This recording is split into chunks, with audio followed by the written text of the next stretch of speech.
आइए अब आगे बढ़ते हैं और 3 राज्यों की बड़ी महत्वपूर्ण सीटों पर आज उपचुनाव हो रहा है। और ये जो उपचुनाव है वो बड़ा बेहद महत्वपूर्ण है। और क्योंकि ये क्यों हो रहा है और इस समय पर क्यों हो रहा है ये हम आपको बताएंगे। क्योंकि बिहार की बांकीपुर सीट है, गुजरात की मंजालपुर सीट है, वहीं मध्य प्रदेश की दतिया सीट है।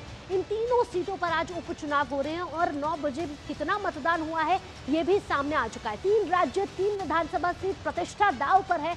बांकीपुर जो बिहार की सीट है, दतिया मध्य प्रदेश की है, मंजालपुर जो है वो गुजरात की है। तीनों राज्यों में इस समय उपचुनाव हो रहे। तस्वीरों के जरिए आप देख रहे हैं कि बढ़ चढ़ के मतदान की प्रक्रिया जो है वो इस समय चल रही है। 3 अगस्त को मतगणना होगी और उसके बाद परिणाम घोषित किए जाएंगे। कहीं त्रिकोणीय और कहीं आमने सामने की लड़ाई नजर आ रही है। कहीं बीजेपी और कांग्रेस बिल्कुल आमने सामने और कहीं ये लड़ाई प्रतिष्ठा की आ रही है। कहीं थर्ड फ्रंट भी बनता हुआ नजर आ रहा है, क्योंकि कहा जा रहा है कि कहीं थर्ड फ्रंट खाता खोलने में कामयाब रहे तो उसका राजनीतिक करियर भी शुरू हो पाए। और ये सीट है बांकीपुर की सीट, जहां प्रशांत किशोर तमाम कोशिशें कर रहे हैं कि उनका खाता खुल जाए और इस उपचुनाव के जरिए उनका राजनीतिक करियर इस पार्टी का जो है वो शुरू हो जाए।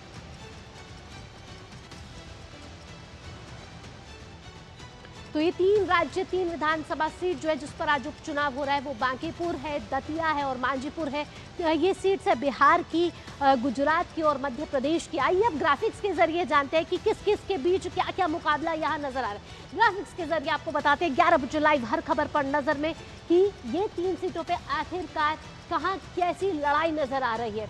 ये देखिए मुख्य उम्मीदवार, देखिए बांकीपुर सीट जो बिहार की सीट है, प्रशांत किशोर जन स्वराज पार्टी से कोशिश की जा रही है कि ये थर्ड फ्रंट के जरिए अपना राजनीतिक करियर यहाँ उपचुनाव से शुरू कर पाए।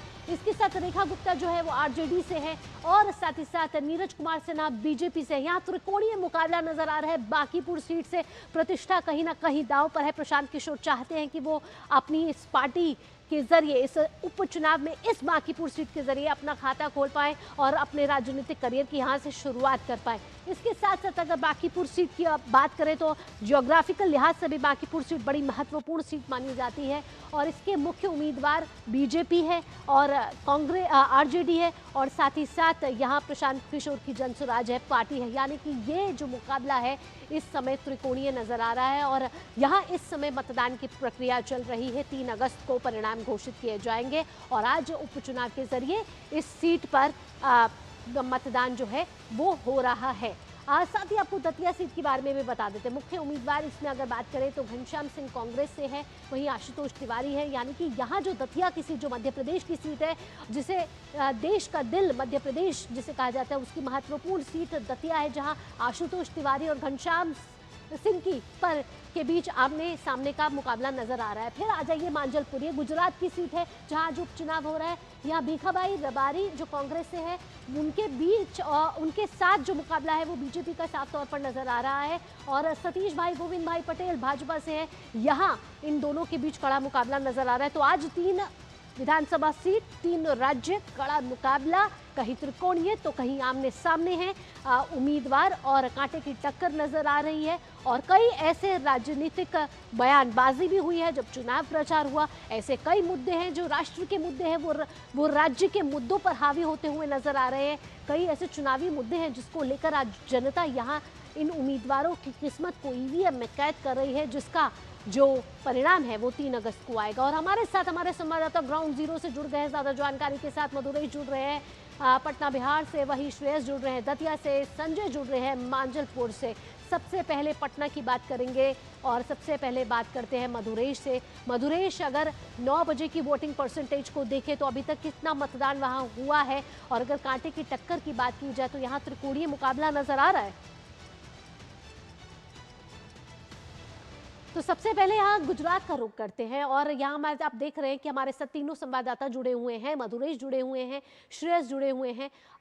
सबसे पहले मैं गुजरात की मांझलपुर सीट से आना चाहूँगी और वहाँ का पूछना चाहूँगी अभी इस समय चुनावी मिजाज किस तरीके का दिख रहा है, कितने मतदाता वहाँ पहुँचे, क्या परसेंटेज आ रहा है 9 बजे और 11 बजे का?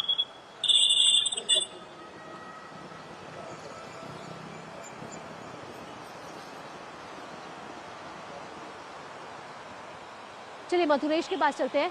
मधुरेश, यहाँ मैं आपसे पूछना चाहूंगी यहाँ जो बांकीपुर सीट है बड़ी महत्वपूर्ण सीट है, प्रतिष्ठा भी दांव पे लगी हुई है, त्रिकोणीय मुकाबला नजर आ रहा है। अभी फिलहाल कितने मतदान केंद्रों पर मतदान हो रहा है वहां पर, और अगर परसेंटेज की बात की जाए तो अभी तक कितना परसेंटेज हो चुका है मतदान का? देखिए, सबसे महत्वपूर्ण बात यह है कि अगर वोटिंग परसेंट की अभी तक की बात करें तो मात्र 4.61% मतदान जो है वो सुबह 9 बजे तक हुआ है, जो कि बेहद कम है। जो वोटर्स हैं वो टर्न अप नहीं हो रहे हैं, और हालांकि जो पिछला आम विधानसभा चुनाव हुआ था 2025 का, उसमें सुबह 9 बजे तक 12.7% मतदाता जो थे वो 9 बजे तक उन्होंने मतदान कर दिया था। उस लिहाज से लगभग 3 गुना कम अभी तक वोटिंग हुई है, जो कि निश्चित रूप से एक चिंता का विषय है। जहां तक बात त्रिकोणीय मुकाबले की जाए तो जो मुकाबला है वो कहीं ना कहीं सीधा सीधा दिख रहा है। सीधा सीधा मुकाबला बीजेपी के प्रत्याशी नीरज कुमार सिन्हा और प्रशांत किशोर के बीच दिख रहा है, क्योंकि रेखा गुप्ता का जो चुनाव प्रचार था, जो कैंपेन था, वही कहीं ना कहीं बहुत कमजोर दिख रहा था। कोई बड़ा चेहरा वहां पे नहीं दिखा। तेजस्वी यादव लगातार कैंपेनिंग के वक्त पर विदेश में थे। आखिरी के 2 दिन वो पटना पहुंचे और कोई बड़ी जनसभा या कोई बड़ी रैली नहीं की। हालांकि अगर बात करें जन सुराज के संस्थापक और प्रत्याशी प्रशांत किशोर की, वो लगातार जमीन पर दिखे, लोगों से संवाद करते हुए दिखे।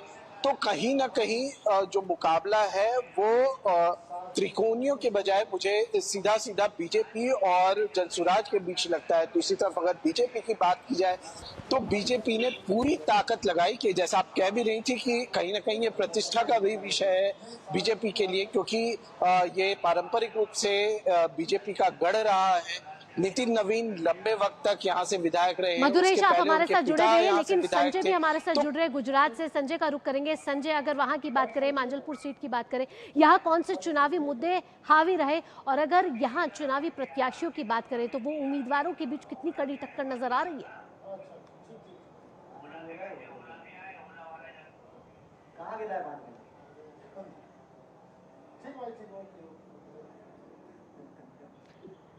संजय, आप हमारे साथ जुड़े हुए हैं। यहाँ हम आपसे मांजलपुर सीट के बारे में पूछना चाहेंगे, जो उम्मीदवार हैं उनके बीच में कितनी कड़ी टक्कर नजर आ रही है, और कौन से वो चुनावी मुद्दे हैं जो मांजलपुर सीट पर इस समय हावी रहे हैं?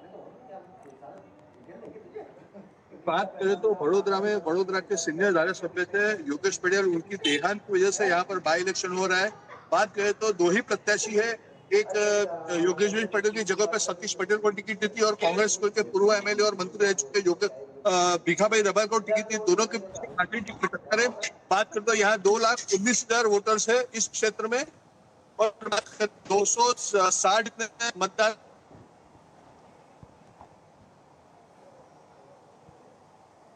तो मांजलपुर सीट आप देख रहे हैं अपने टीवी स्क्रीन पर। यहाँ हमारे संवाददाता संजय अब तक बता रहे हैं कि जो कांटे की टक्कर है वो भाजपा और कांग्रेस के बीच में यहाँ साफ तौर पर नजर आ रही है, और कई ऐसे चुनावी मुद्दे हैं जो मांजलपुर सीट पर इस बार हावी रहे। दतिया से हमारे साथ श्रेयस भी जुड़े हुए। श्रेयस, यहाँ हमने पटना की तस्वीर तो देखी, वहाँ वोटिंग परसेंटेज उतना अच्छा अभी तक नहीं रहा है, 9 बजे का 4% सिर्फ रहा है। दतिया का इस समय क्या हाल है? जी बिल्कुल, देखिए मैं शुरुआत और यही बोलूंगा कि पूरे देश में तो मानसून आ चुका है, लेकिन दतिया की बात करूं तो यहाँ पर जो चुनावी सरगर्मियां हैं, जो चुनावी गर्मी है, वो अभी भी महसूस हो रही है। 9 बजे तक की बात करें तो 9 बजे तक जो है वो 10% वोटिंग हो चुकी थी, और अभी 11 बजे की अगर ताज़ा अपडेट जो चुनाव आयोग की तरफ से आया है उसकी बात करें तो अभी तक जो है 16.33% वोटिंग जो परसेंटेज है वो मतदान जो लोग हैं वो मतदान कर चुके हैं। 16% 3 लोग जो लोग हैं उनका मतदान हो चुका है, और जो वोटिंग प्रतिशत है वो भी अभी भी बहुत अच्छी चल रही है। लगातार जो है वो लोग वोट करने के लिए आ रहे हैं। टोटल जो है वो 291 मतदान केंद्र बनाए गए हैं, जिसमें जो है सिर्फ दतिया की बात करें तो दतिया में जो है कम लमसम 2,20,000 जो मतदाता हैं आज वो अपने वोट का इस्तेमाल करेंगे और ये निर्णय करेंगे कि जो है आने वाले 3 तारीख को उनका जनप्रतिनिधि जो है वो कौन होगा। बिल्कुल, बहुत बहुत धन्यवाद श्रेयस। तो अगर हम देखें बांकीपुर सीट पे नितिन नवीन के बाद जिस तरीके से वो सीट खाली हुई, उस पर अब ये सीट जो है कांटे की टक्कर हो गई है, प्रतिष्ठा की सीट हो गई है। देखना होगा कि कौन इस पर बाजी मारता है। वहीं दतिया में अगर वोटिंग परसेंटेज की बात करें तो करीब करीब 10% इस समय हो चुका है। अच्छी एक परसेंटेज यहाँ बढ़ती हुई नजर आ रही है। वहीं गुजरात के मांजलपुर से बात करें तो यहाँ पर भी कांटे की टक्कर नजर आ रही है। तमाम जानकारियों के साथ मधुरेश, श्रेयस और संजय, आपका बहुत बहुत धन्यवाद।